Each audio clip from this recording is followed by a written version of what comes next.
The rain had been falling for 3 days straight. Alexander Morrison stood at the floor-to-ceiling windows of his home office, watching water streak down the glass in silver rivulets. Beyond the window, the sprawling pastures of Morrison Ranch disappeared into gray mist. 200 head of cattle huddled under oak trees. Oil derricks dotted the horizon like sleeping giants, their slow rhythm pulsing wealth into the Texas soil. 6 in the morning. The house was silent. It had been silent for 2 years, 3 months, and 14 days. Alex knew because he counted. Every morning since Victoria died, he counted the days without her. Some men marked their grief in weeks or months. Alex marked his in days because somehow the number felt more honest. 769 days since the woman he loved had taken her last breath in the bedroom upstairs. 769 days of waking alone. He lifted his coffee cup. Cold.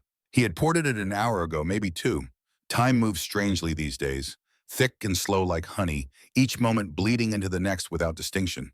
The office still smelled like her. Or maybe that was his imagination. Victoria had spent countless hours in this room, curled in the leather armchair by the fireplace, grading papers while he worked.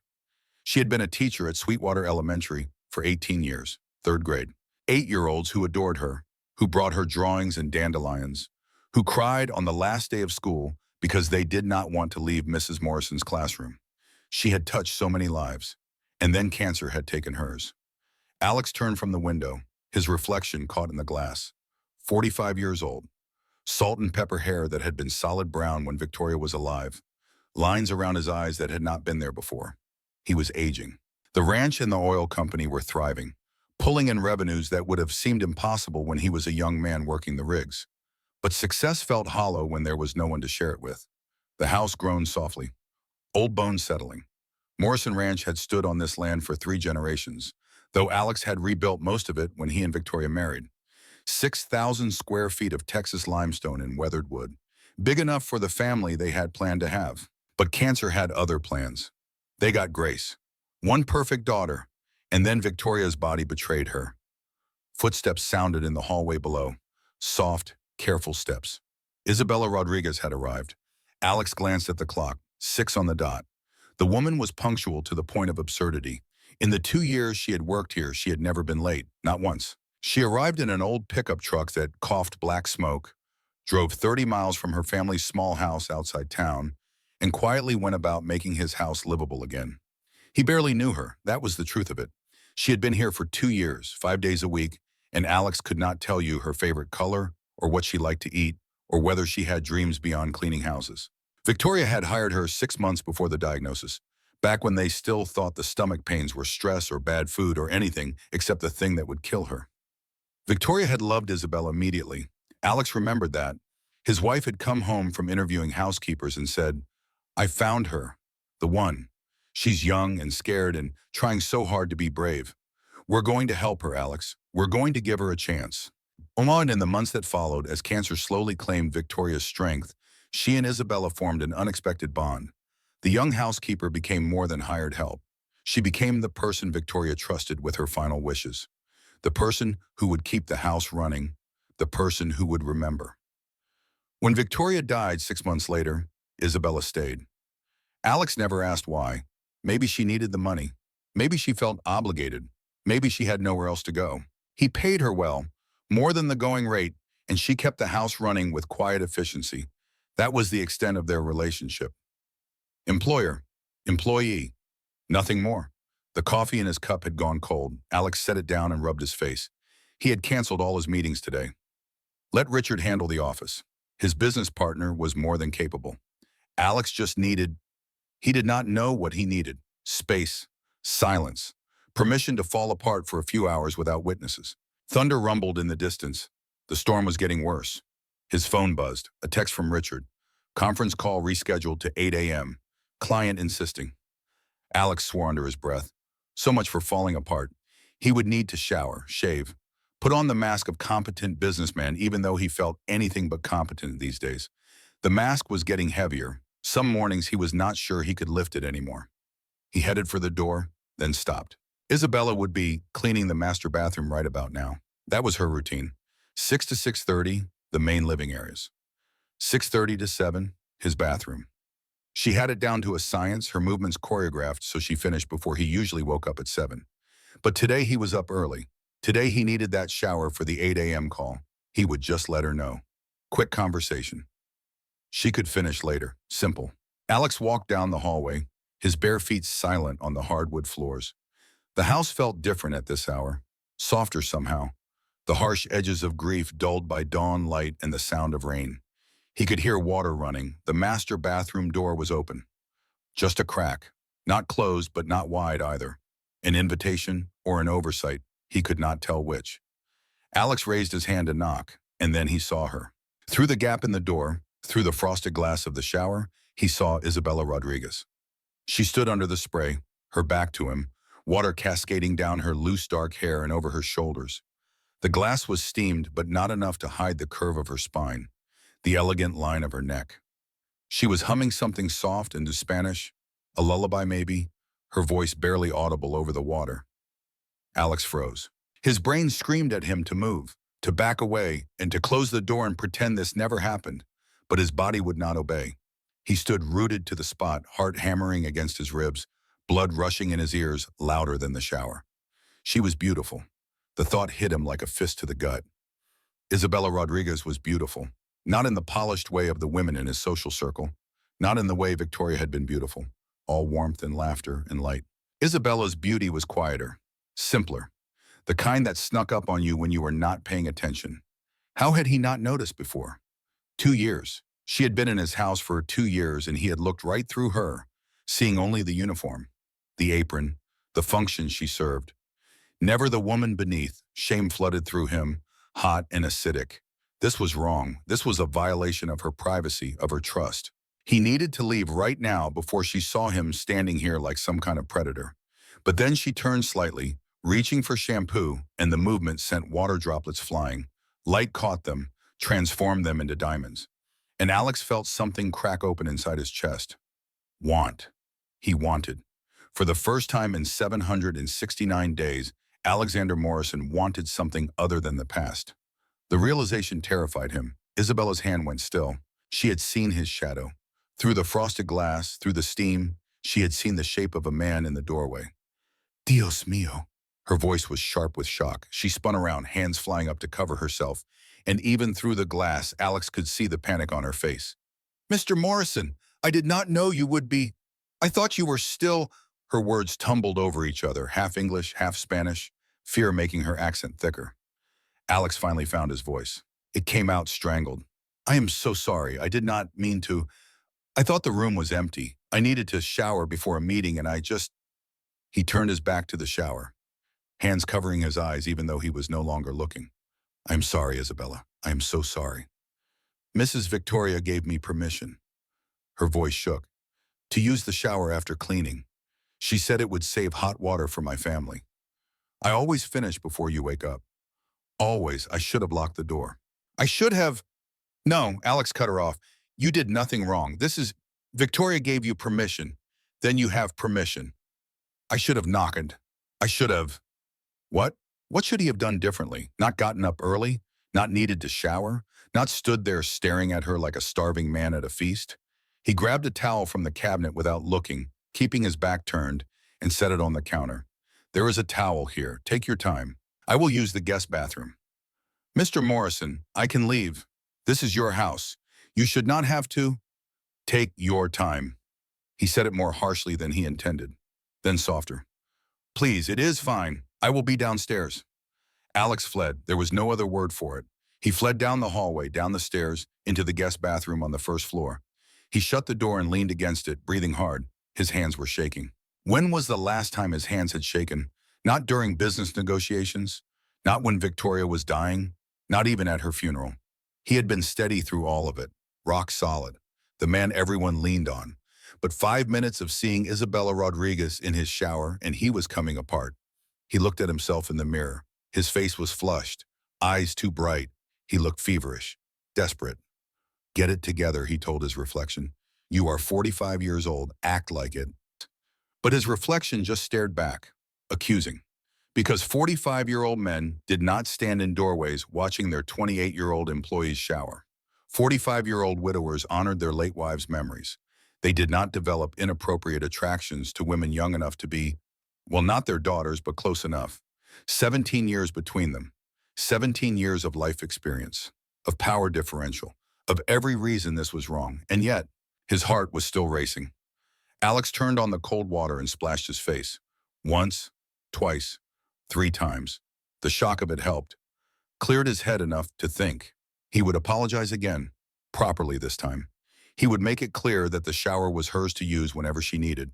He would establish boundaries, professional boundaries, and he would never, ever stand in that doorway again. Simple plan. Except nothing felt simple anymore. Upstairs, Isabella Rodriguez stood wrapped in the softest towel she had ever touched, staring at the bathroom door that Mr. Morrison had just fled through. Her heart was trying to escape her chest, pounding so hard she could feel it in her throat, her wrists, behind her eyes. She sank down onto the edge of the bathtub, legs too shaky to hold her. He had seen her, her boss, the man who paid her salary, the widower who was so lost in grief he barely noticed she existed. Alexander Morrison had walked in on her showering, and for just a moment, just a heartbeat, she had seen something in his eyes that made her breath catch. Recognition. Not the polite acknowledgement he gave her when she served his dinner.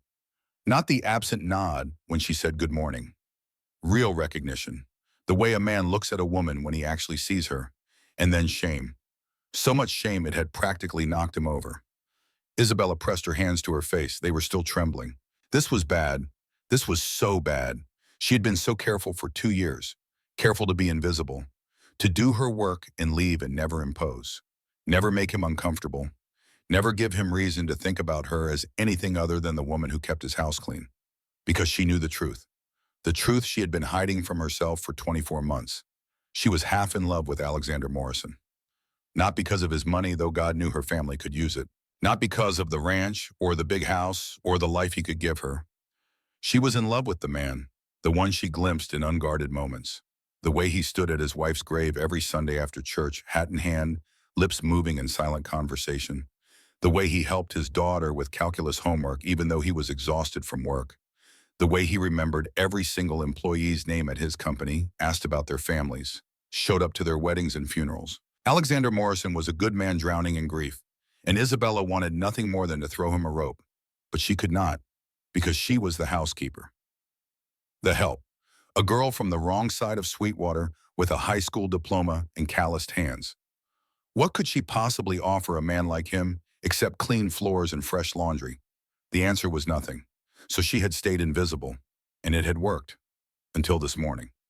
Isabella stood up, let the towel drop, and got dressed quickly in the spare clothes she kept in her bag.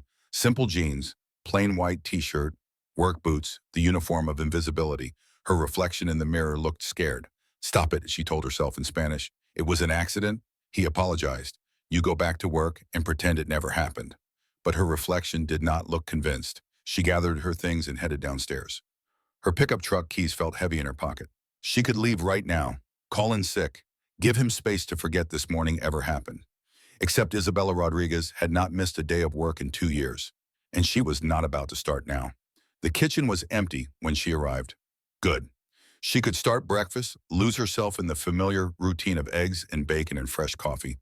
Cooking always calmed her, the precision of it, the way ingredients transformed under her hands into something nourishing. She was halfway through cracking eggs when she heard footsteps.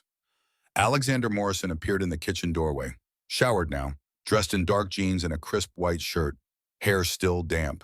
He looked composed, put together, like the confident businessman the world saw. But his eyes gave him away. They were still too bright, still a little wild around the edges. "Isabella." His voice was carefully neutral. "Can we talk?" She set down the egg, wiped her hands on a dish towel, nodded because she did not trust her voice. Alex stepped into the kitchen but kept his distance, maintaining space between them like a physical barrier. "About this morning," and he began, "I want to apologize again. What happened was completely inappropriate. I should have knocked. I should have been more aware of your schedule. The fault was entirely mine." "It is okay, Mr. Morrison." "It is not okay. You have a right to privacy. Victoria gave you permission to use that bathroom, and He ran a hand through his damp hair, frustration evident in the gesture. "I violated that. I am sorry." Isabella looked at him, really looked at him for the first time in months. saw the exhaustion carved into his face, the loneliness, the weight of grief he carried like stones in his pockets. Mrs. Victoria was very kind to me, she said softly. When I came for the interview, I was so nervous. First big house I ever worked in. But she sat with me in this kitchen, made me tea, told me about her life, about you, about Grace. She made me feel like I mattered and like I was not just the help. Alex's expression softened. That was Victoria. She saw people, really saw them. She saw you too. She told me that day that she was sick, that the doctors said maybe 6 months, maybe a year. Isabella's voice grew quieter. I worked here for those 6 months, watched her get weaker, watched her plan for your future even as her own was ending. And she said, Isabella hesitated, this felt like stepping off a cliff, but he deserved to know. She said she was hiring me to take care of you and Grace after she was gone, that you would need someone who cared, not just someone who cleaned. The words hung in the air between them. Alex stared at Hero. She said that? On your first day? Yes. And you stayed, even after she died, even though you barely knew us. I promised her I would. Isabella met his gaze steadily. Mrs. Victoria asked me to take care of this house, to keep her spirit alive here. So I do. Every day I try to care for these rooms the way she would have wanted. Something shifted in Alexander Morrison's face. The careful neutrality cracked. Underneath was raw emotion. Gratitude, grief. Something else Isabella could not quite name. Thank you, he said, and his voice broke on the words. Thank you for keeping that promise. I did not know. They stood in the kitchen as rain battered the windows and something fragile and new stretched between them. Not attraction, exactly, or not only attraction, something deeper, the beginning of real understanding. The moment shattered when they heard footsteps on the stairs.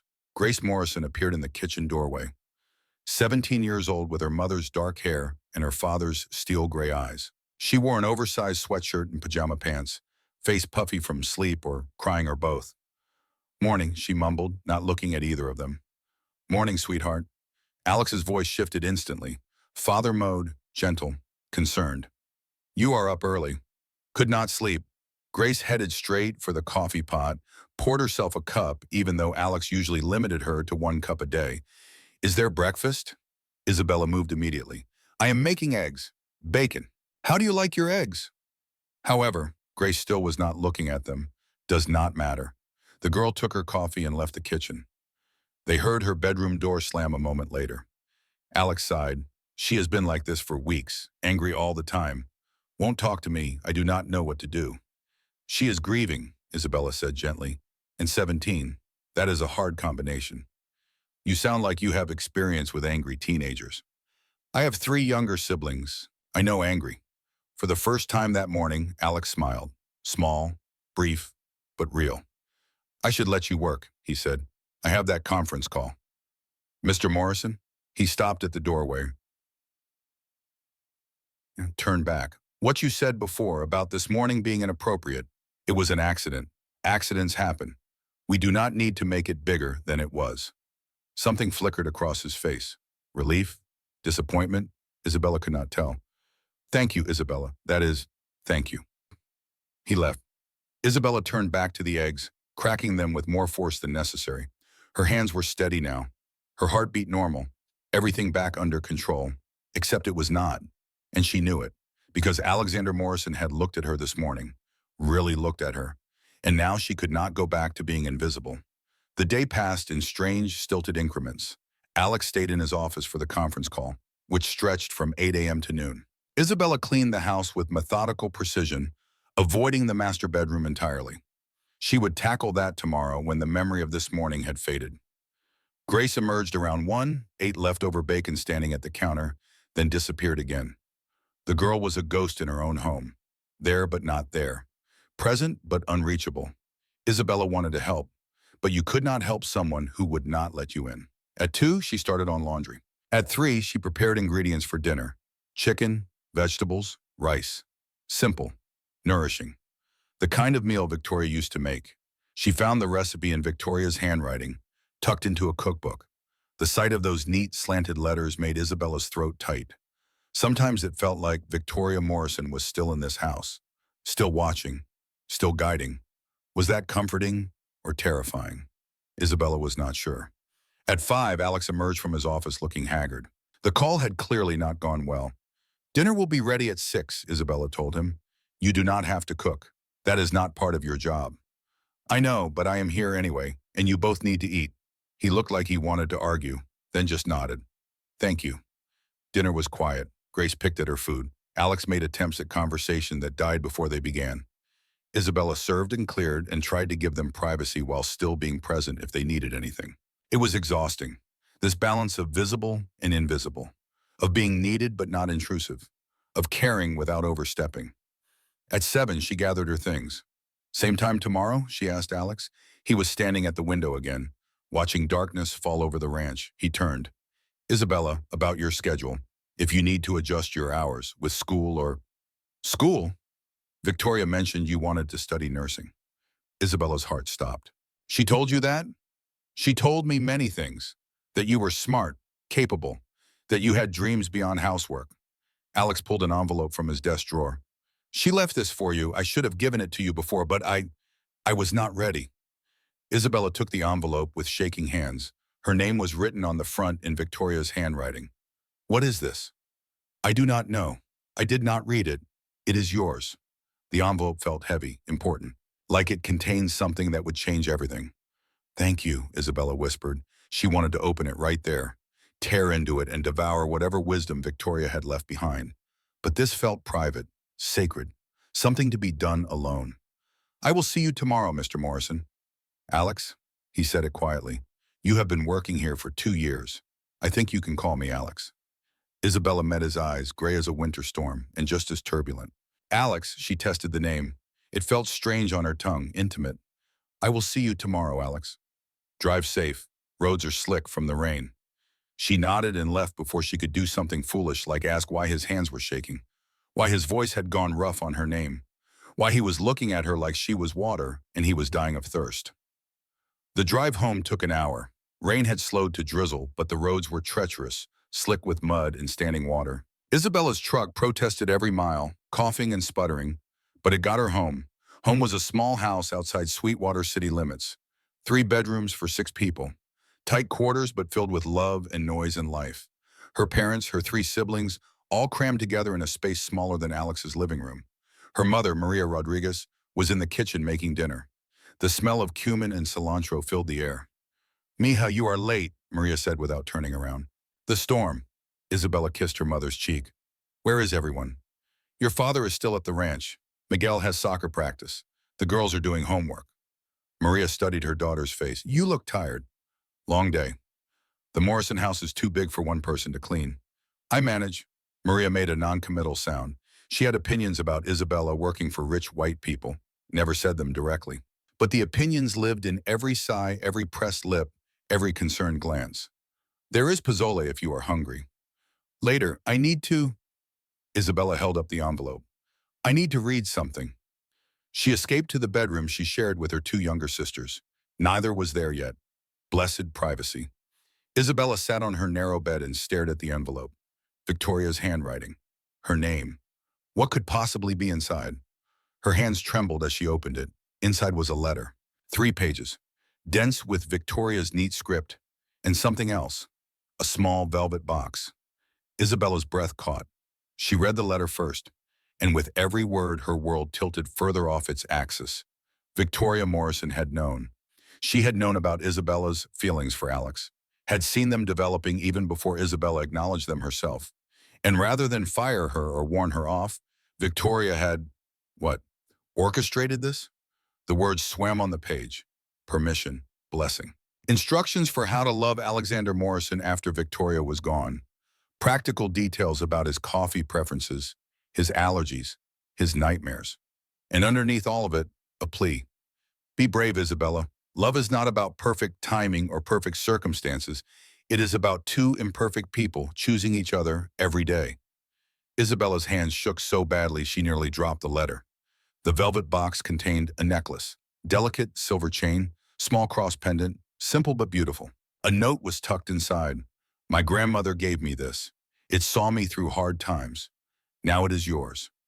Isabella put the necklace on with trembling fingers. The cross rested just above her heart. She read the letter again and again, trying to absorb the impossible truth. Victoria Morrison, in her final months, had looked at her grieving husband and his young housekeeper and decided they belonged together. Had planned it, encouraged it, given her blessing from beyond the grave. It was absurd, impossible, completely insane. And yet, Isabella thought about Alex's face this morning. The way he had looked at her, the shame that followed, yes, but before that, the want, the recognition. Maybe Victoria had seen something true. Maybe this was not crazy. Or maybe Isabella was rationalizing because she wanted it to be true. She folded the letter carefully and tucked it in her pillowcase. The necklace stayed on, a talisman, a reminder. Tomorrow she would go back to Morrison Ranch. She would clean and cook and be invisible. But underneath that invisibility, something had changed. Victoria Morrison had given her permission to want. And want, Isabella was discovering, was a powerful thing. That night, Alexander Morrison sat in his late wife's study, the room Victoria had claimed as her sanctuary. Books everywhere, grading papers still stacked on the desk, photographs of students covering the walls. He had been avoiding this room, treating it like a shrine, untouchable. But tonight, after watching Isabella drive away into the rain, after seeing her face when he handed her Victoria's letter, Alex needed to be here, needed to feel close to his wife. "I do not know what I am doing," he told the empty room, told Victoria's ghost, told God, told anyone who might be listening.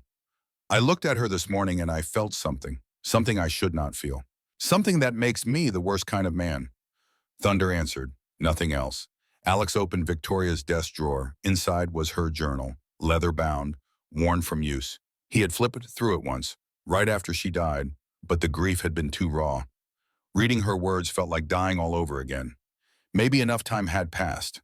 Maybe he was strong enough now. He opened to a random page, dated 6 months before her diagnosis.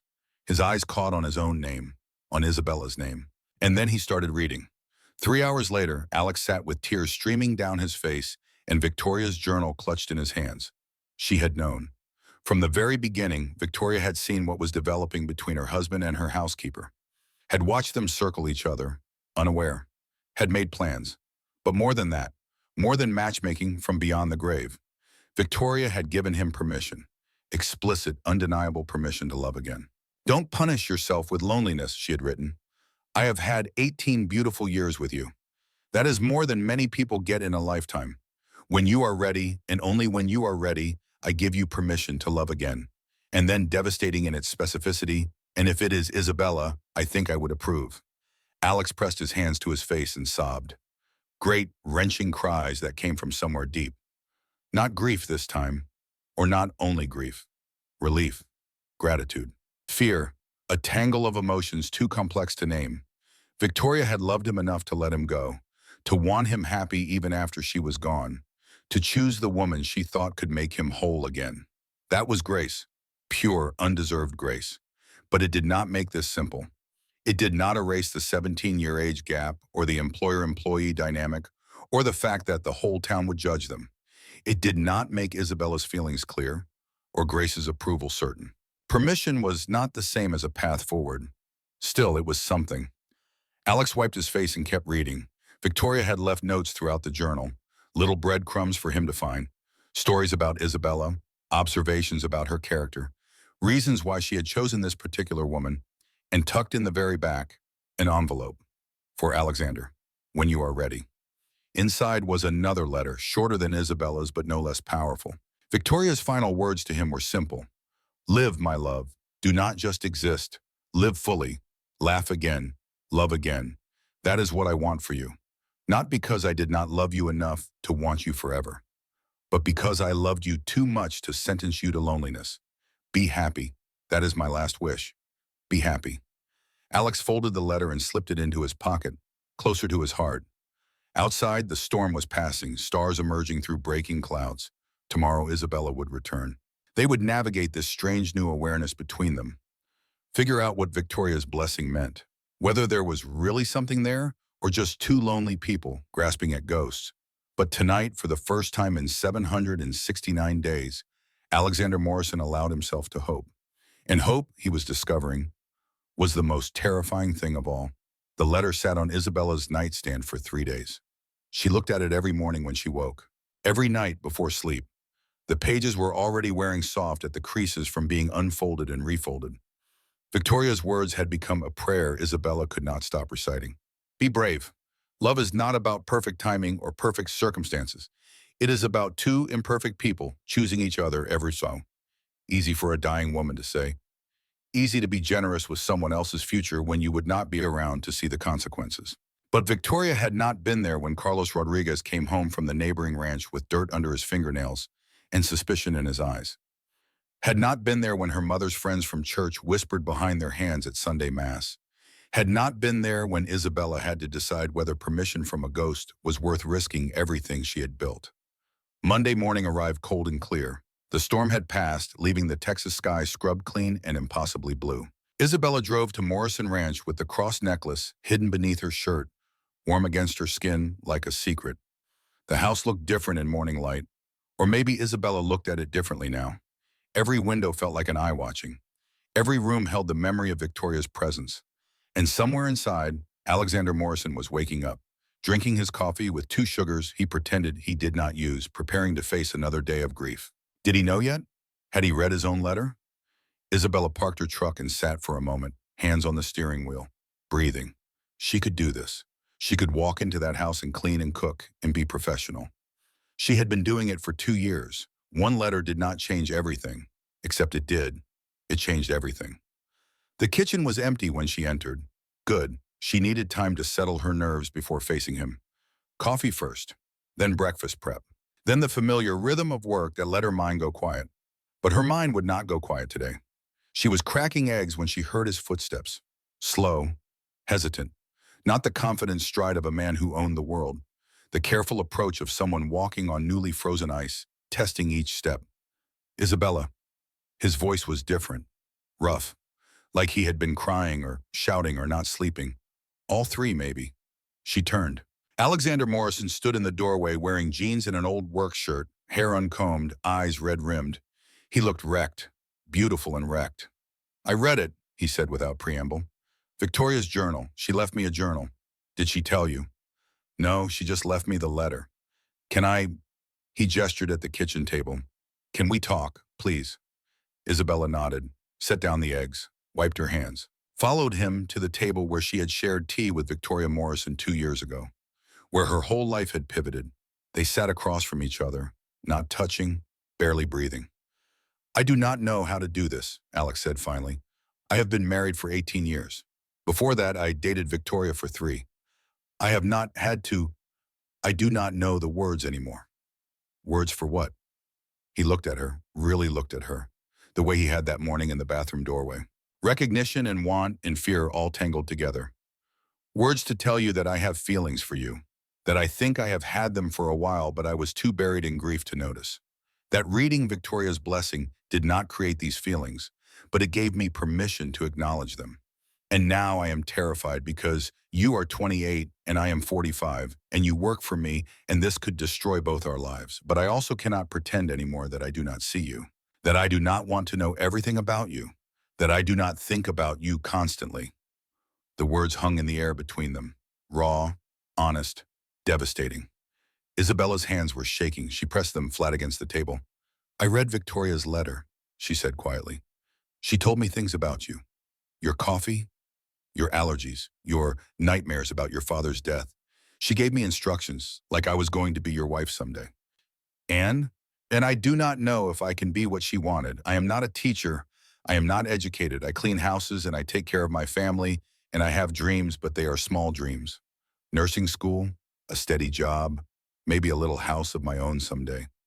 I do not know how to be what you need. What I need, Alex said, and his voice broke, is someone who sees me. Not the money or the ranch or the Morrison name.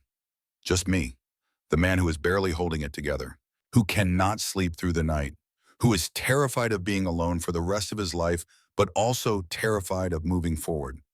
I need someone who understands grief, who has patience, who... He stopped, started again. Victoria thought you were that person, and I think maybe she was right. Isabella felt tears on her face. When had she started crying? I have feelings for you too, she whispered.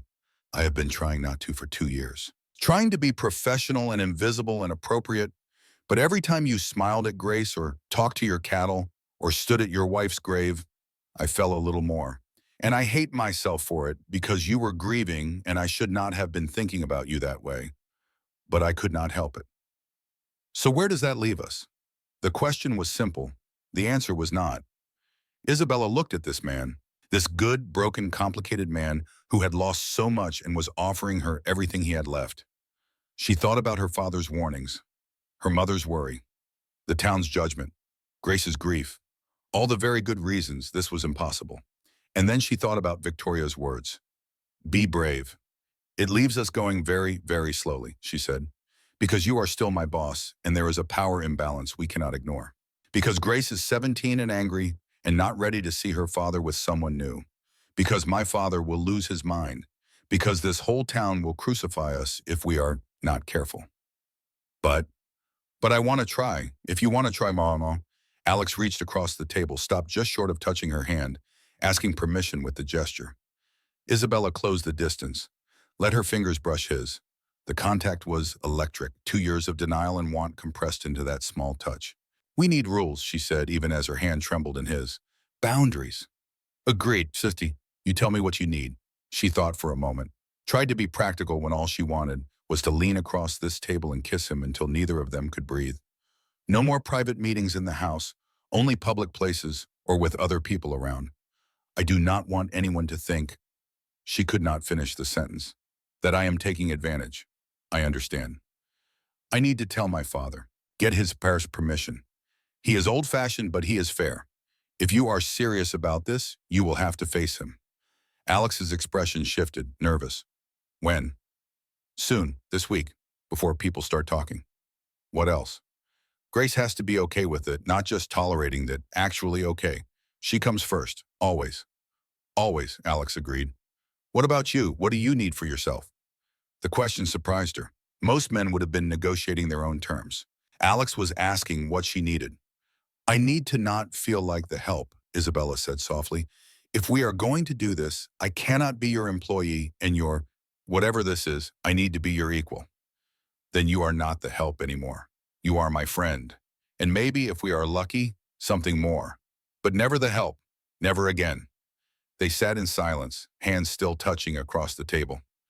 Outside, the ranch was waking up, cattle lowing, birds singing, life continuing despite the revolution happening in this kitchen. I should finish breakfast, Isabella said finally. Let me help. You do not know how to cook. Then teach me. So she did. Standing side by side in the kitchen, she showed him how to crack eggs without getting shells in the bowl, how to know when bacon was perfect, how to make coffee the way his late wife used to make it, strong enough to wake the dead. They moved around each other carefully, aware of every brush of shoulders, every accidental touch. The air between them was charged, dangerous, full of possibility. This was what hope felt like, terrifying and wonderful all at once. Grace appeared at 8, eyes puffy, hair a mess.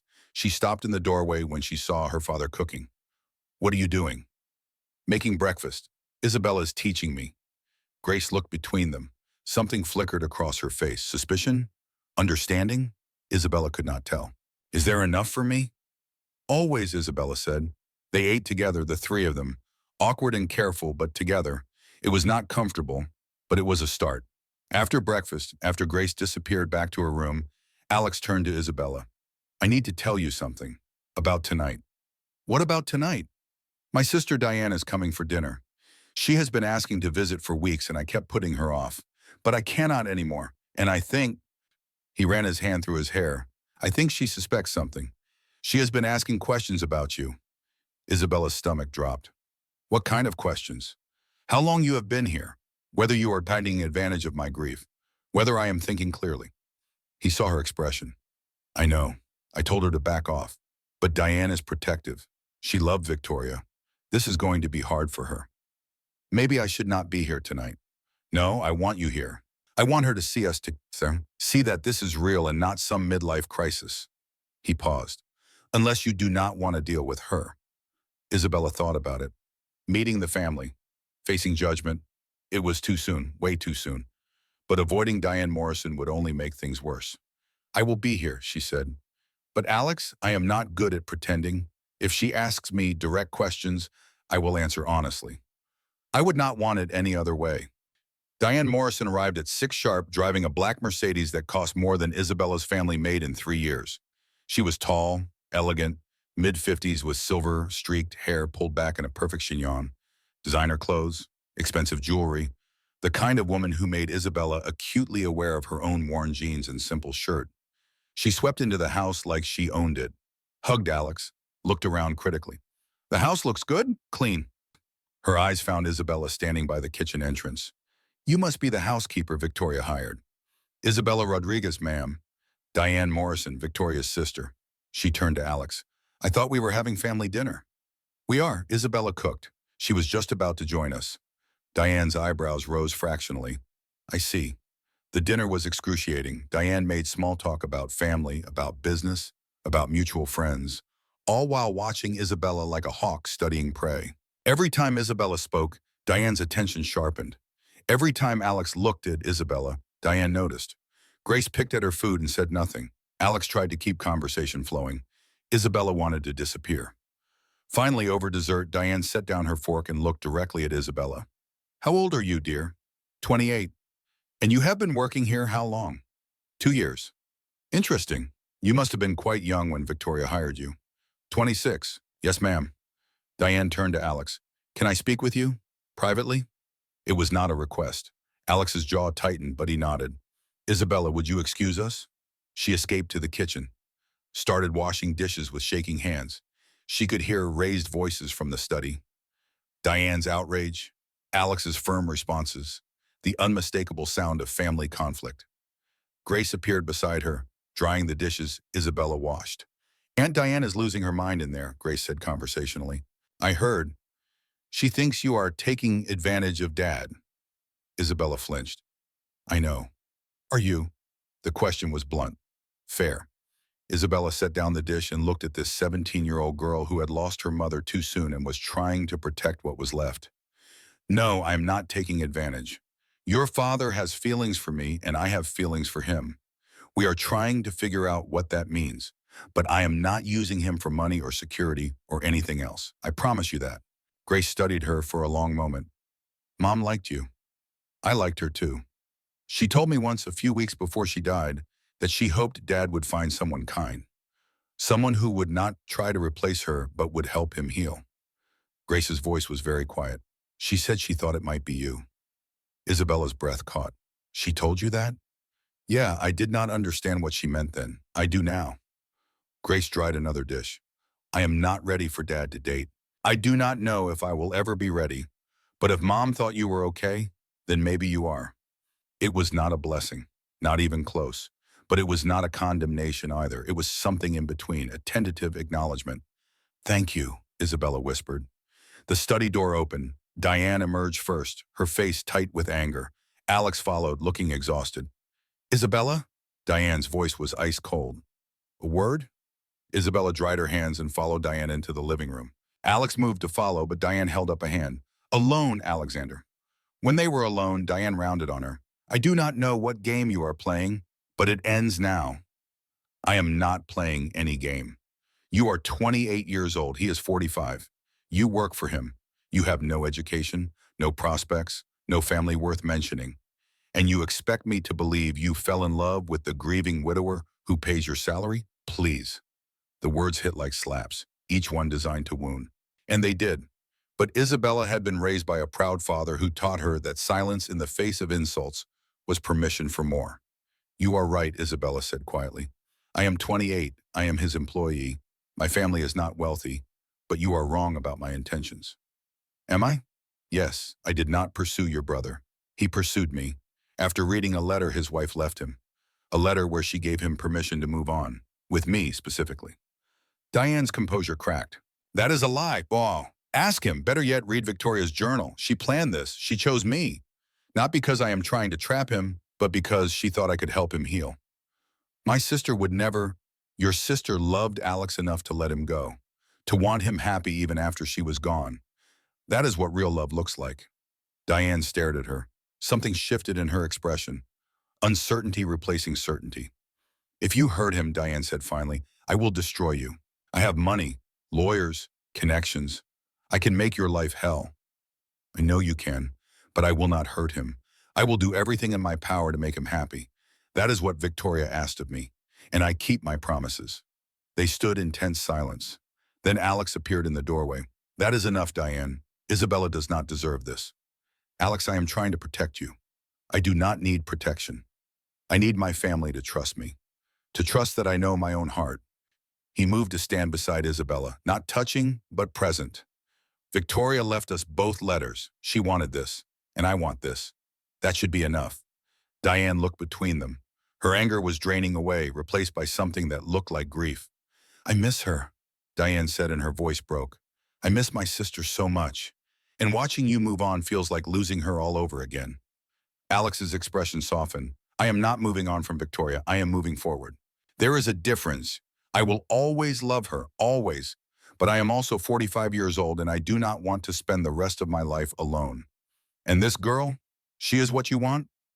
This woman, Alex corrected gently. Isabella is a woman, not a girl, and yes, she is what I want. Diane gathered her purse, her composure.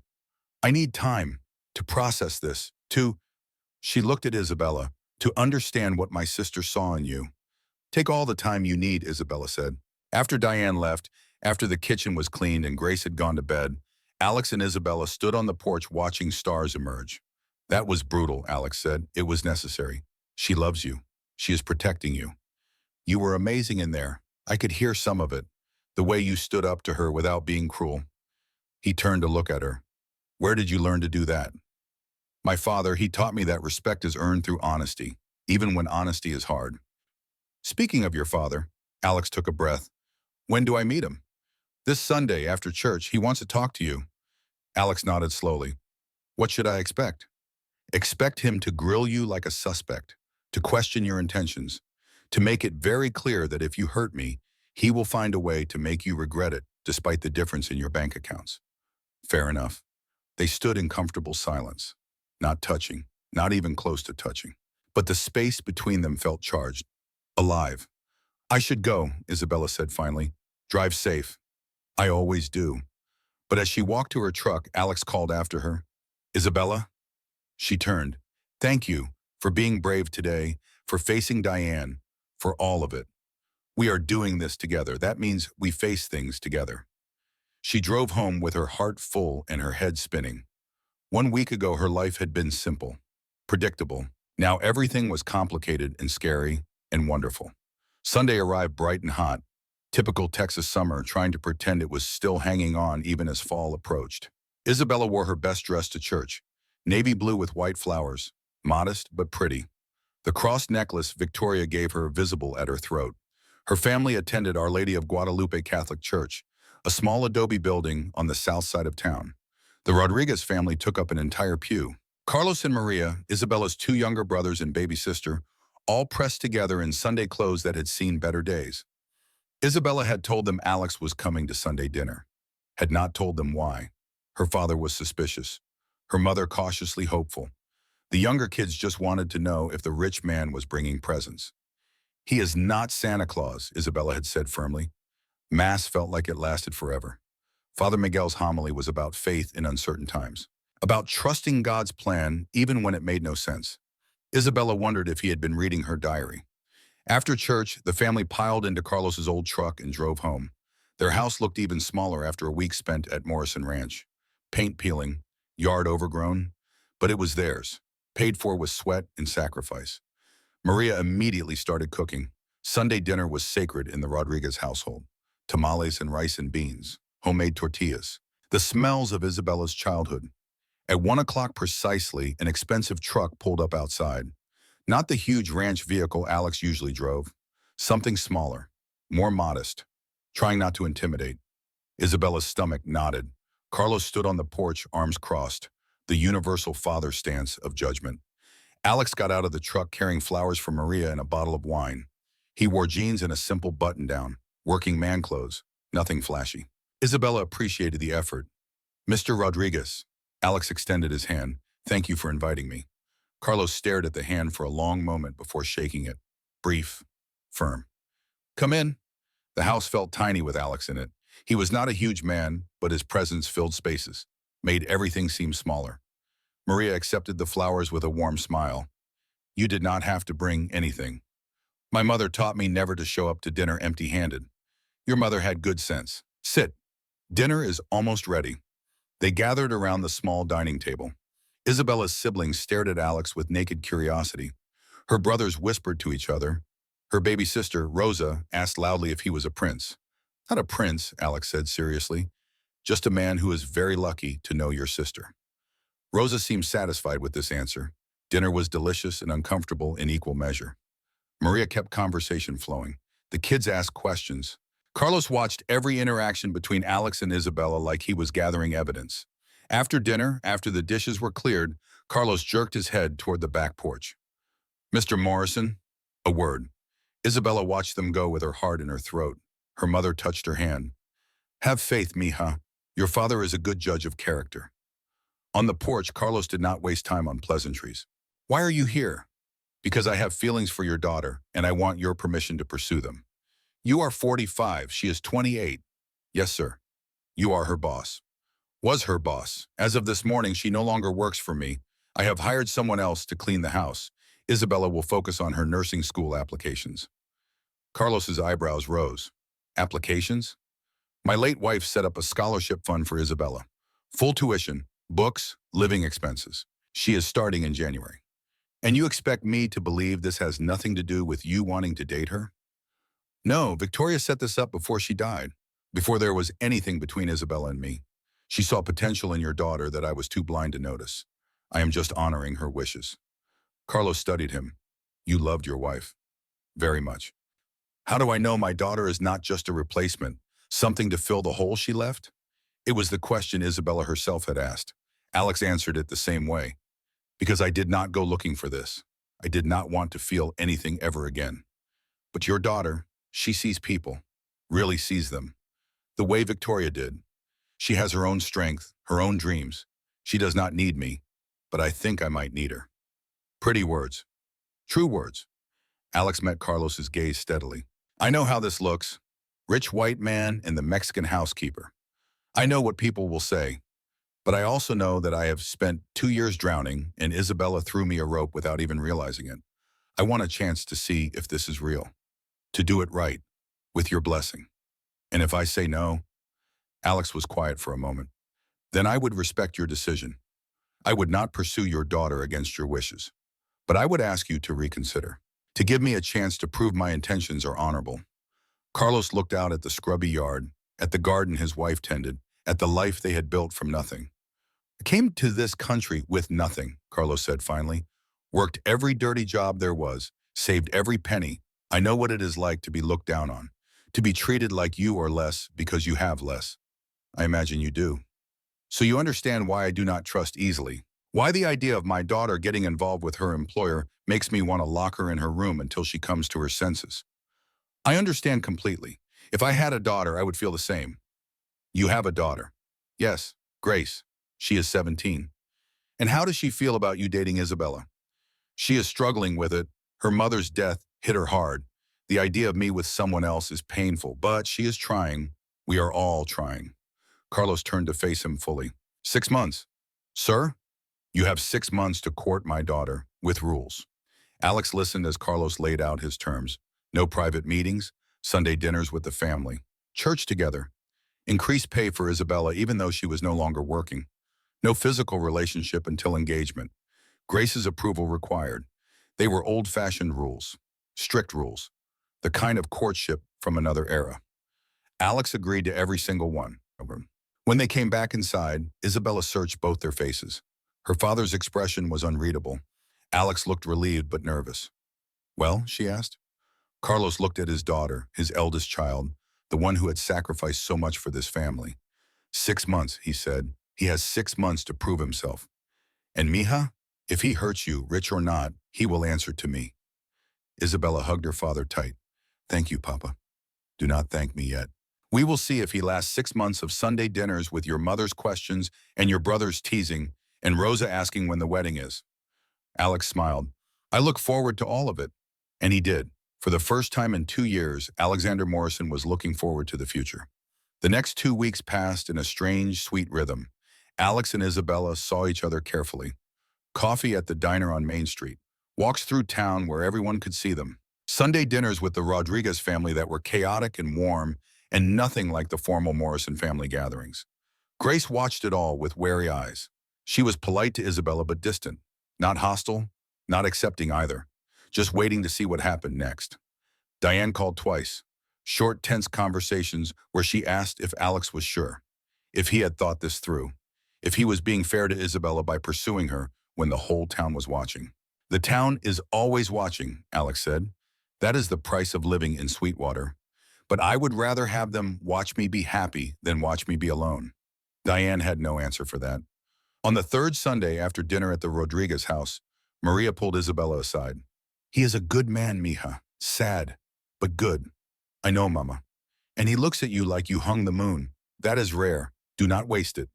Isabella thought about waste, about all the years she had been invisible, all the dreams she had deferred, all the chances she had not taken because they seemed impossible.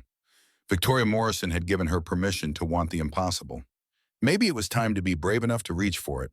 The Sweetwater Harvest Festival arrived on the first Saturday in October. The whole town turned out. Food vendors, live music, games for kids, dancing under string lights as the sun set. Alex asked Isabella if she wanted to go. Together, publicly, where everyone would see. Are you sure? She asked. Once we do this, there is no taking it back. The whole town will know. Good, let them know. I am tired of hiding. So they went, Alex, Grace, and Isabella, an unlikely trio navigating the festival crowds while whispers followed them like smoke.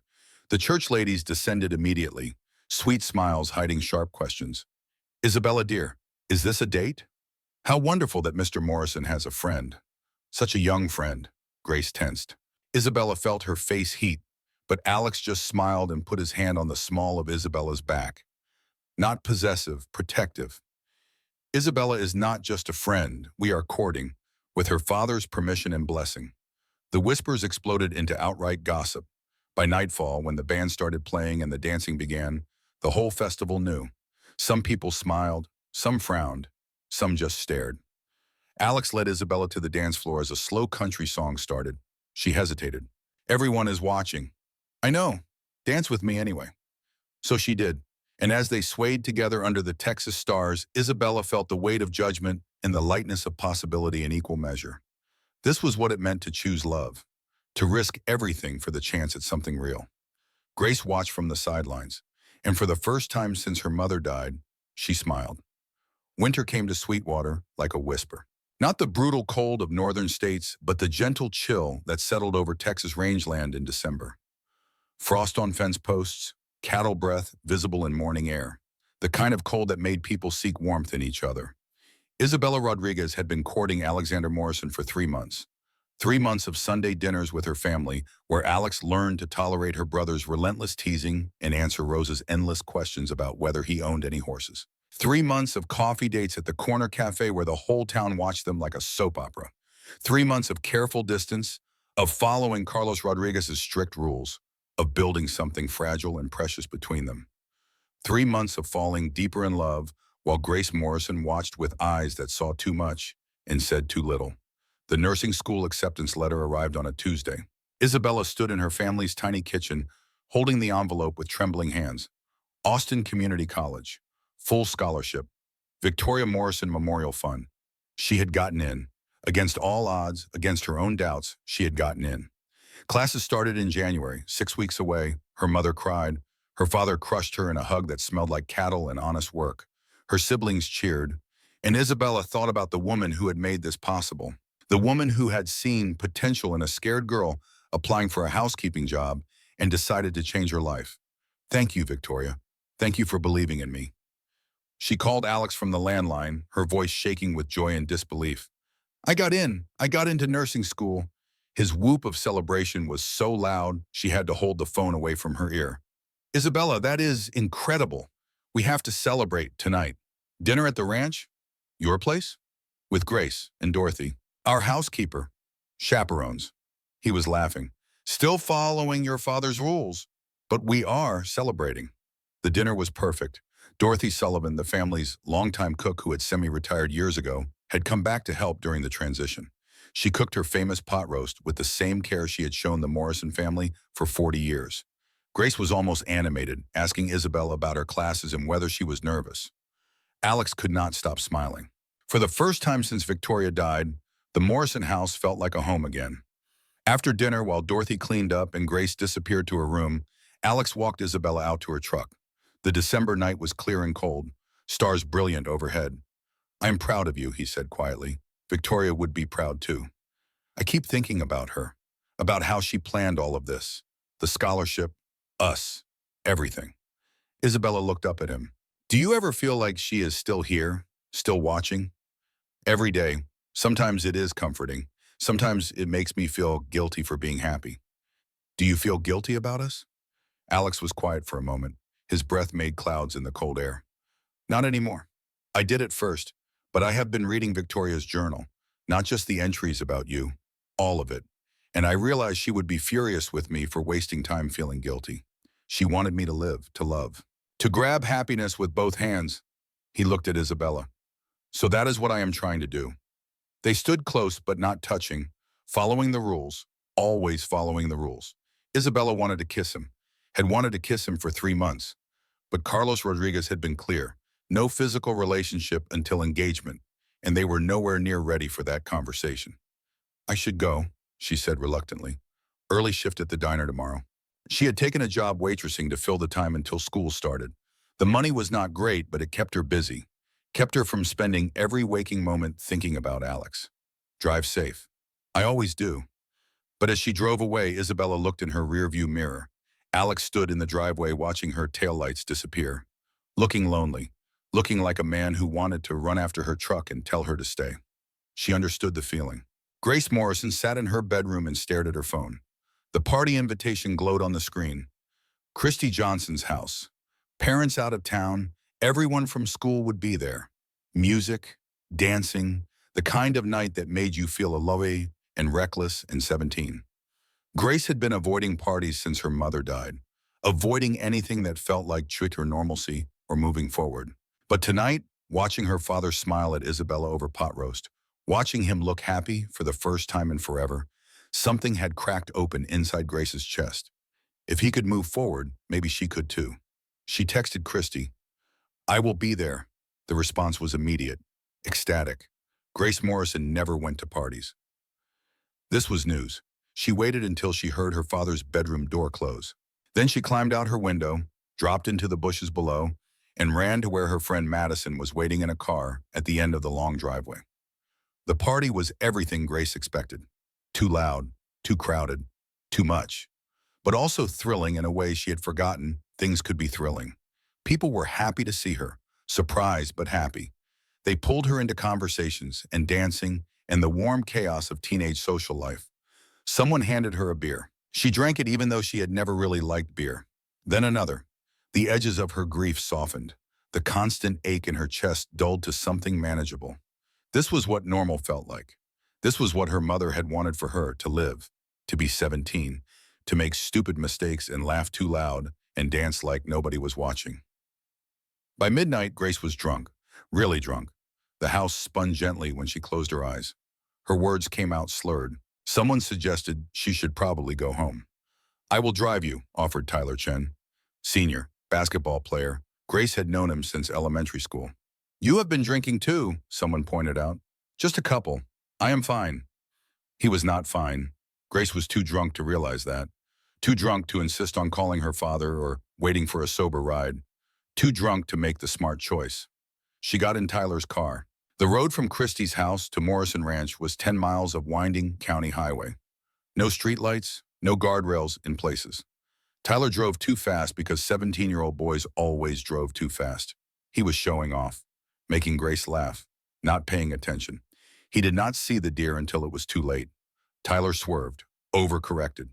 The car left the road, crashed through a fence, and rolled twice before coming to rest in a pasture.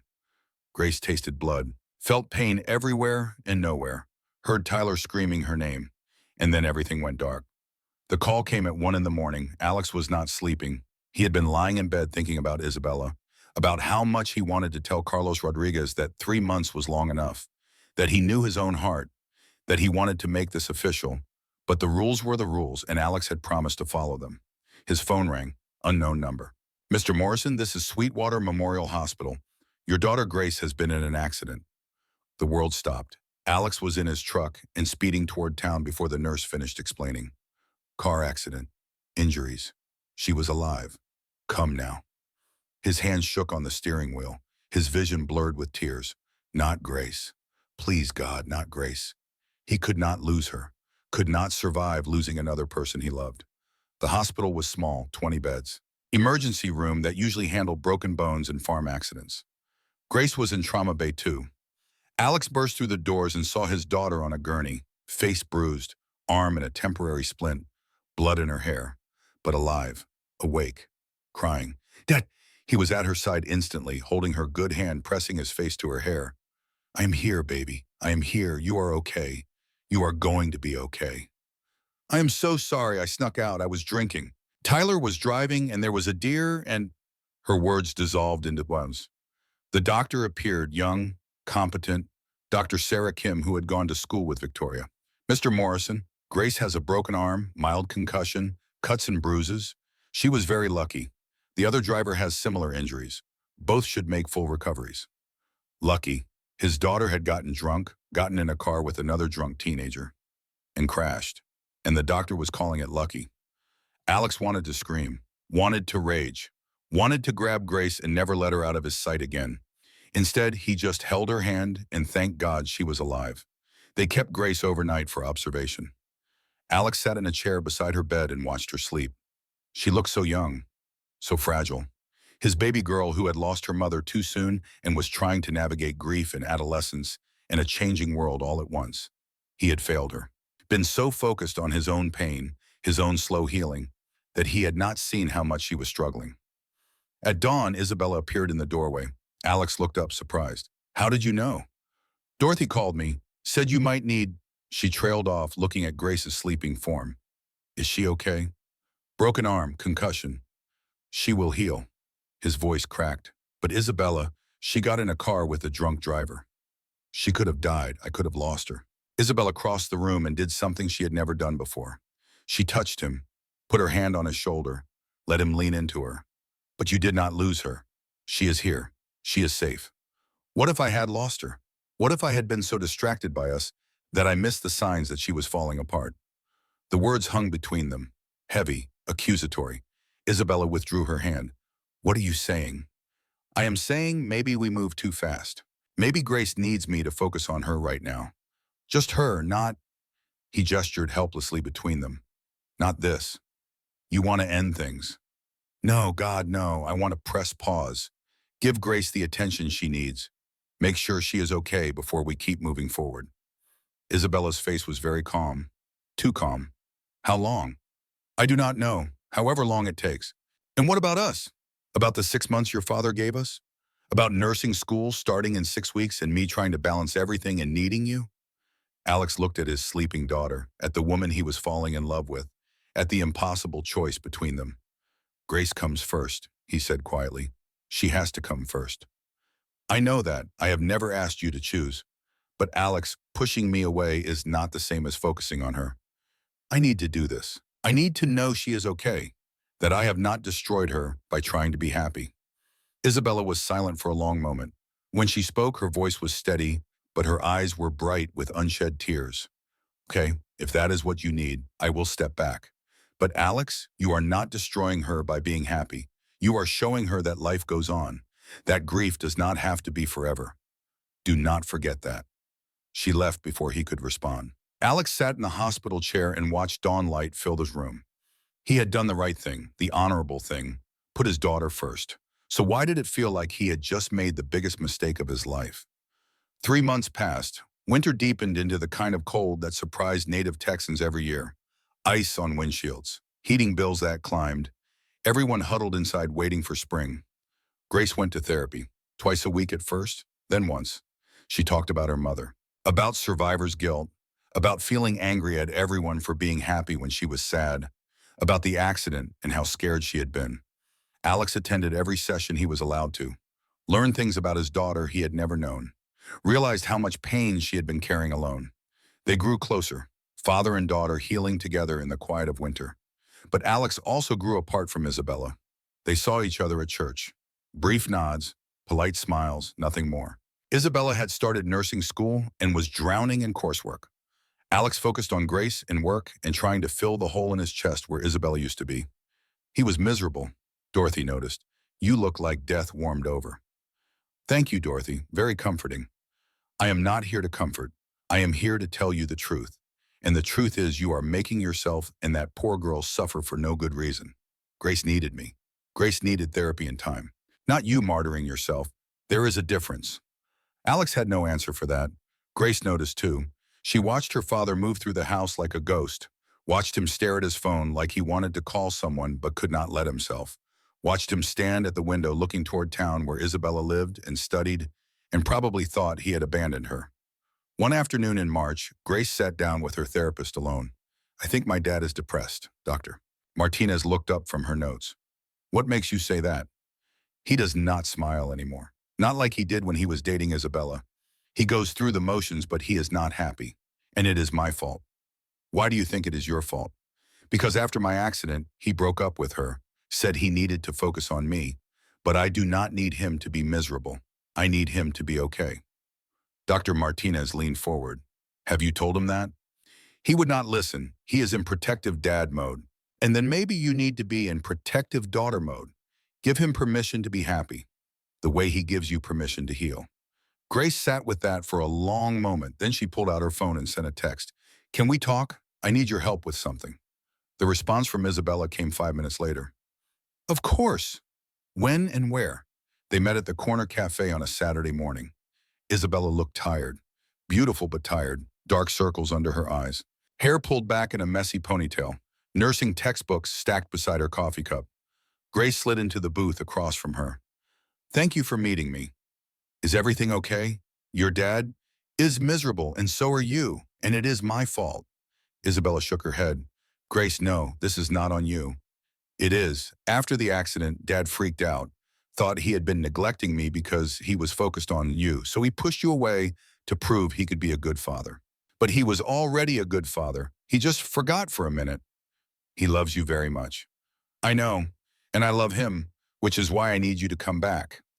Isabella's eyes widened. What? Come back. Date him. Make him happy again. I am giving you permission. Actually, I am begging you. Grace, I appreciate this, but your father made his choice. He chose you, and that is how it should be. No, he chose guilt. He chose fear. He did not choose me. I was just the excuse. Grace leaned forward. My mom left a letter. Did you know that? In her journal. She left me a letter. I did not know. She told me that Dad loving someone else would not mean he loved her less. That love multiplies. I did not understand what she meant until I saw you two together. Saw how he lit up around you. How you made him laugh. How you both tried so hard to include me. Grace's voice cracked. I was jealous, angry. I wanted my mom back and you were in her place. But you were not trying to replace her. You were just trying to help him heal. I only wanted to honor your mother's wishes. Then honor them now. Come back, please, before he gives up completely. Isabella looked at this 17-year-old girl who had lost her mother and nearly lost her own life and was trying to save her father from himself. What if he does not want me back? He does. Trust me. He is just too stubborn and scared to admit it. Isabella thought about 3 months of silence. 3 months of nursing school lectures and clinical rotations and falling into bed exhausted every night. 3 months of seeing Alex at church and wanting to run to him or run away and never being sure which impulse was stronger. She thought about Victoria's letter. Be brave. What do you need me to do? Grace smiled. For the first time since her mother died, she smiled with her whole face. Come to the ranch. Tonight. I will make sure he is there. The sun was setting when Isabella pulled up to Morrison Ranch. She had not been here in 3 months. The house looked the same, lights glowing in windows, cattle in the distance, the sprawling Texas sky turning pink and gold. Her hands shook on the steering wheel. Grace had texted her an hour ago. He is in Mom's garden. Go there. Victoria's garden was behind the house, a small plot where she had grown vegetables and flowers and taught Grace about patience and nurturing. It had gone wild after Victoria died, but someone had been tending it recently. The weeds were cleared, new plants were coming in. Alex was on his knees in the dirt, planting roses. Isabella stopped at the garden gate, watched him work. He looked thinner, older, the weight of the last 3 months visible in the set of his shoulders. "Hello, Alex." He spun around so fast he nearly fell. "Isabella?" "Grace called me, said you might need help with the garden." "Grace?" He stood slowly, brushed dirt from his jeans. "I did not know she was going to do that." "Are you angry she did?" "No, terrified, but not angry." They stood on opposite sides of the garden. The distance between them felt like miles. "You have been taking care of Victoria's garden," Isabella said. "It seemed like something I should do, something she would want. Grace has been helping. It is good for her. For us." "That is good. I am glad you two are closer." "Isabella, you do not have to explain. I understand why you did what you did. Grace needed you. I respect that. But, but I also think you were punishing yourself, using Grace as an excuse to run away from something that scared you." Alex flinched. "Maybe, probably. I do not know anymore. These 3 months without you have been hell, but I kept telling myself it was necessary, that I was doing the right thing. And now? Now I think I was a coward. I was so afraid of failing Grace or dishonoring Victoria or making a mistake that I pushed away the best thing in my life." Isabella took a step into the garden, then another. "What are you saying?" "I am saying I love you. I have loved you for months, but I was too scared to admit it. Scared of what it meant. Scared of moving too fast. Scared of everything." He moved toward her. "But I am done being scared. I am done wasting time. Life is too short and fragile and unpredictable. Grace's accident taught me that. I could lose everything tomorrow. I do not want to lose you because I was too afraid to fight for this." "Alex, I know I do not deserve another chance. I know I hurt you. But if you can forgive me, if you still want this, I am all in. No more running, no more choosing between you and Grace. I choose both of you. I choose a life where there is room for grief and joy and love and all of it." Isabella crossed the remaining distance between them. They stood toe to toe in Victoria's garden with the sunset painting the sky in possible colors. "I never stopped wanting this," she whispered. "These 3 months, I kept telling myself to move on, to focus on school, to forget about the complicated widower and his grieving daughter. But I could not, because I love you too." Alex's breath caught. "You do?" "I do. I have loved you since you stood in that kitchen apologizing for seeing me in the shower. Since you asked me to teach you to cook. Since you showed up to Sunday dinner and let my father grill you like a suspect. I have loved you through all of it. Then marry me." The words fell into the space between them like stones into still water. Isabella stared. "What?" "Marry me. I do not have a ring yet, and this is possibly the worst proposal in history, and your father is going to kill me for not asking his permission first. But I do not want to wait anymore. I want to build a life with you. I want to honor Victoria by living fully. I want to show Grace that love is not something to fear. I want everything with you. Alex, we have only been dating for 3 months, and then we were apart for 3 more. We barely know each other. I know you take your coffee with cream and 2 shares. I know you sing in Spanish when you think no one is listening. I know you are brilliant and kind and brave. I know you put your family first always. I know you dream of being a pediatric nurse so you can help kids the way nurses helped your grandmother. What else do I need to know? That I am terrified, that I have never done this before, that I do not know how to be a wife or a stepmother or any of it. Neither do I. We will figure it out together." "What about Grace? You said you needed her approval." A voice came from behind them. "I approve." They turned. Grace stood at the garden gate with tears on her face and a smile on her lips. "I approve, Dad. Marry her. Be happy. That is what Mom wanted. That is what I want." She came forward and pulled something from her pocket, a small velvet box. Mom's wedding ring. She wanted Isabella to have it. It is in her journal, page 147. Alex took the box with shaking hands, opened it. Inside was the simple gold band Victoria had worn for 18 years. He looked at Isabella. "If this is too much, if you are not ready—" "I am not ready," Isabella said honestly. "I am 28 years old and still in nursing school, and my father is going to have a heart attack. I am not ready for any of this."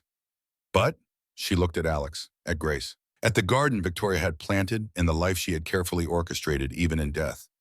But I am saying yes anyway, because love is not about being ready. It is about choosing each other every day, even when it is scary. Alex slipped the ring on her finger. It fit perfectly. Then he kissed her. Finally, after 6 months of wanting and waiting and following rules, he kissed her in Victoria's garden while Grace cheered and the sunset blazed and everything changed. It was not their first kiss, but it was the kiss that mattered. The one that sealed buzz and erased distance and built bridges to the future. When they broke apart, Isabella was crying. "Your father is going to kill you." "Worth it," they told Carlos Rodriguez that night, showed up at the small house unannounced with Grace in tow. Carlos took one look at Isabella's hand and the ring, and his face went through several colors. "6 months," he said dangerously. "I gave you 6 months." "It has been 6 months." "Technically, it has been 6 months and 3 days, Alex said. "Do not get smart with me." Maria appeared in the doorway, took in the scene, and burst into tears. Happy tears. She pulled Isabella into a crushing hug. "Mija, you are getting married." "I am getting married, Mama." Carlos looked at Alex. "You take care of my daughter. You treat her like the treasure she is. Or I will find a way to make you regret it despite your money and your lawyers and your fancy ranch." "I will, sir. I promise." Carlos studied him for a long moment. Then he stuck out his hand. "Welcome to the family, Alexander Morrison." They shook, and despite his threats, Carlos was smiling. The wedding was planned for June. Small, simple, Sweetwater Methodist Church with both families in attendance. Diane Morrison flew in from Dallas looking skeptical. She pulled Isabella aside the day before the ceremony. "Are you sure about this? It is not too late to run." "I am not running. My brother is a good man, but he is also complicated. Grief changes people. He may not be who you think he is." Isabella met Diane's eyes steadily. "He is exactly who I think he is. Broken and healing and trying his best. Just like me. Just like all of us." "And you love him." "I do." Diane's expression softened. "Victoria would approve. I fought this. I was wrong, but if you hurt him, you will destroy me. I know. Grace already gave me that speech." "Good. Then we understand each other." Diane pulled her into an unexpected hug. "Welcome to the Morrison family. We are loud and opinionated, and we will drive you crazy. But we are loyal. I come from a family of 7 in a 3-bedroom house. I can handle loud." The wedding day dawned clear and perfect. Not too hot. Light breeze. The kind of Texas day that made you grateful to be alive. Isabella wore a simple white dress. Nothing fancy. She was marrying a widower in the church where he had married his first wife.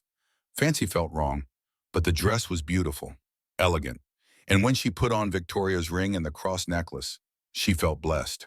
Grace was her maid of honor, wearing lavender and beaming, looking more like the girl she had been before grief hollowed her out.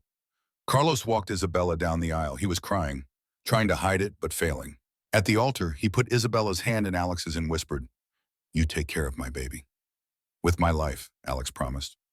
Reverend Thompson performed the ceremony. He had married Victoria and Alex 18 years ago, had buried Victoria 2 years ago. Now he was blessing this new union.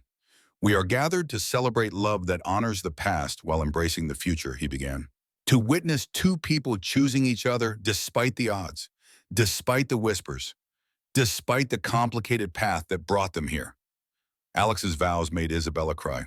"Isabella, when you walked into my life, I was a man in darkness, drowning in grief, convinced I would never feel anything again.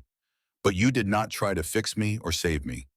You just saw me, the broken parts and the surviving parts and everything in between. You gave me patience and kindness and a reason to keep going. I promise to see you the same way, to honor your dreams, to support your career, to be a partner, not a boss, to love you with everything I have for as long as I live." Isabella's vows made Grace sob. "Alex, you gave me a chance when I needed one. But more than that, you saw potential in me I did not see in myself. You believed in my dreams. You fought for us when it was hard. You taught me that love is worth the risk.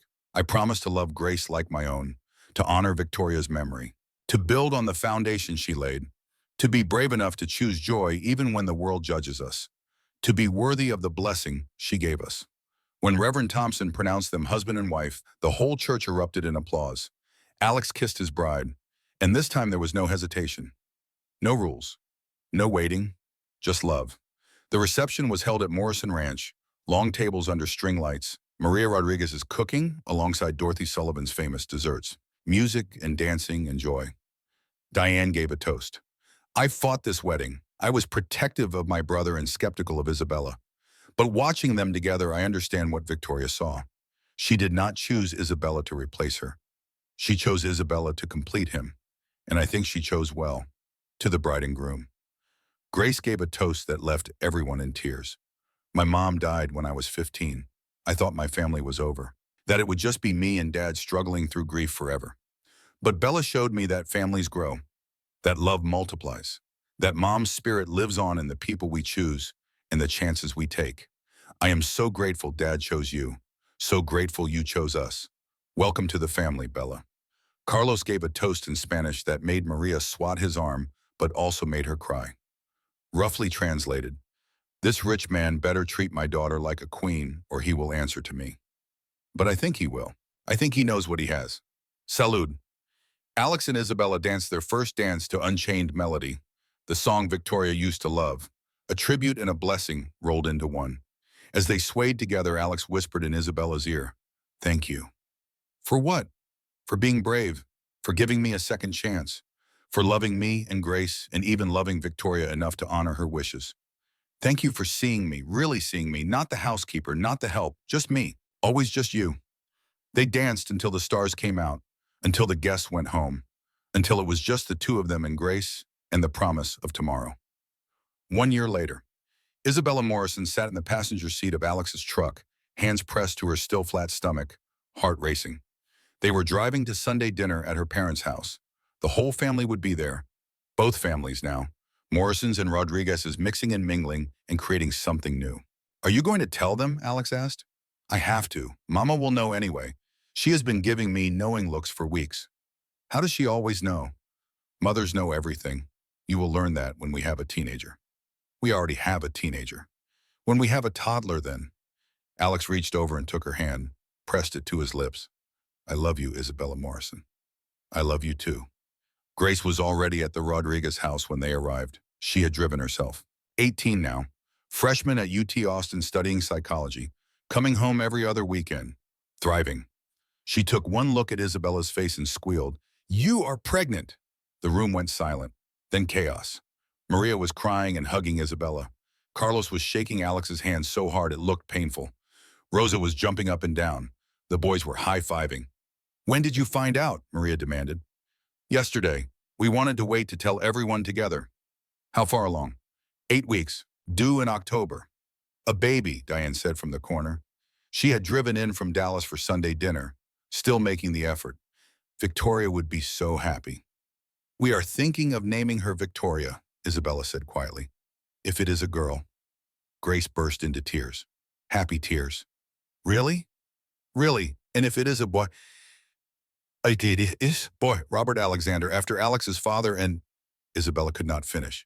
And my mother's last wish for Dad, Grace completed. That is perfect. They gathered around the table, two families that should not have fit, but somehow did, eating Maria's tamales and arguing about baby names and planning for a future that looked nothing like anyone expected. After dinner, while everyone else watched a soccer match on the tiny television, Isabella and Grace walked in the backyard. Are you happy? Grace asked. Happier than I ever thought possible. Good, you deserve it. You both do. Your mom would be proud of you, the woman you are becoming. I think she would be proud of all of us, for choosing love, for being brave, for letting her go while keeping her with us. They stood in the Texas twilight, two women connected by love and loss and the promises of a dead woman who had orchestrated miracles. Inside, Alex watched his wife and daughter through the window, his family, old and new, broken and healing, imperfect and beautiful. He pulled out his phone and opened the photo album, found the picture of Victoria he kept there, smiled at her frozen face. We did it, he whispered. We honored your wishes.